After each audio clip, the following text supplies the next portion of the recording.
Hello नमस्कार. श्री स्वामी समर्थ. कसे आहात सर्वजण? मस्त ना? मस्तच राहा. तुम्हाला सर्वांना आजचा दिवस खूप छान आणि आनंददायी जावो. तर ना आम्ही गेलो होतो मीरा मावशीच्या घरी. तर ते कशासाठी? तर तुम्हाला तर सगळ्यांना माहितीच आहे की आमचं बांधकाम सुरू आहे आणि ते होतसुद्धा आलं आहे. त्यासाठीच ना सगळ्या मिस्त्रींना आज द्यायची होती पार्टी. म्हणजे खूप दिवस झाले ते तर मागं लागले होते की पार्टी द्या, पार्टी द्या. पण ते काय आमच्याच्यानं जमलं नाही. पण आज वेळ होता त्यामुळेच म्हणले, "आई चला मीरा मावशीच्या इथं पार्टी देऊयात." कारण की ना आमच्या घरामध्ये काही दया पण नॉनव्हेज खात नाहीत आणि आईसुद्धा खात नाहीत. त्यामुळं काय आमच्या घरामध्ये नॉनव्हेज बनत नाही. मी खाते पण मला कधी खाऊ वाटलं तर मी बाहेरून मागवते. असं तर मी काही खात नाही. म्हणजे मला पण तेवढं काही आवडत नाही, पण कधीतरी खाऊ वाटतं, जास्त नाही. तर त्यामुळं आमच्या घरामध्ये ना नॉनव्हेज हे बनतच नाही. तर त्यामुळंच ना आई म्हणल्या की चला मीरा मावशीच्या इथंच बनवूयात. आपल्या घरी तर काही जमत नाही. तर त्यामुळंच आम्ही सगळेजणं संध्याकाळी म्हणजे 7-7:30 वाजता आम्ही मीरा मावशीच्या घरी आलोत. आणि रिया दादूला ना मीरा मावशीचं घर खूप जास्त आवडतं. कारण की ना आमच्या घरामध्ये चुडचुड जागा आहे आणि त्या दोघांनाही खेळायला काही तेवढी मोकळी जागा नाही. आणि इकडं सगळं असं मोकळं पटांगण आहे आणि बाहेरसुद्धा एकदम मोकळं आहे. त्यामुळंच ना किती पण पळा आणि कुठं पण फिरा. त्यामुळं त्यांना काही कोणी अडवणार नाही. तर त्यासाठीच दोघांचाही तुम्ही तर आनंद बघितलाच असेल की कसं त्या झुल्याला खेळत होते, नंतर इकडं-तिकडं पळत होते.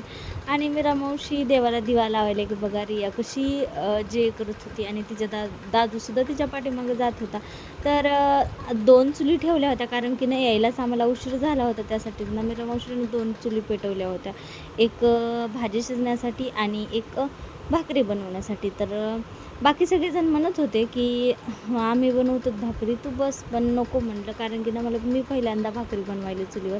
त्यासाठीच मला एक्साइटमेंट होती की नाही मला सगळ्या भाकरी बनवायच्या. तर 20 ते 25 मी भाकरी बनवल्या होत्या कारण की ना 9-10 जण होते जेवण्यासाठी. आणि बाकीचे मीरा मावशी, आई, दया आणि सपनाताई म्हणून आहेत. तर त्या काही नॉनव्हेज खात नाहीत. तर त्यांच्यासाठी आम्ही बाहेरून मागवलं होतं.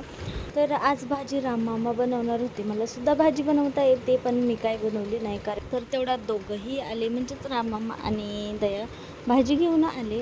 तर 2 किलो भाजी आणली होती म्हणजे मटण आणलं होतं आणि आज राममामाच भाजी बनवणार होते.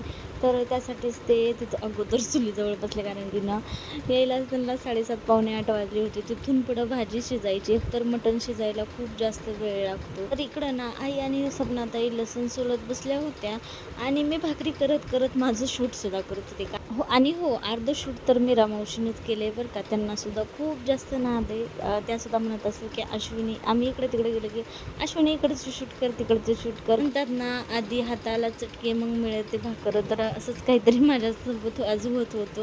आणि भाकरीसुद्धा खूप छान झाल्या होत्या. एकदम टम्म अशा फुगत होत्या आणि लवकर भाजत होत्या. खरंच ना चुलीवरच्या स्वयंपाकाची वेगळीच चव असते, ते काही खोटं नाही.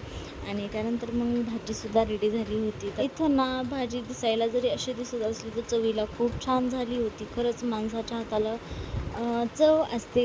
कारण की ना आपण बायकांच्या हाताचं सारखं खातच असतो पण माणसांच्या हाताचा कधीतरी योग येतो खाण्याचा. त्यामुळेच ना त्यांच्या हाताची चव ही आपल्याला वेगळीच लागते. आणि बघता मला 10:30 वाजले होते जेवण करण्यासाठी.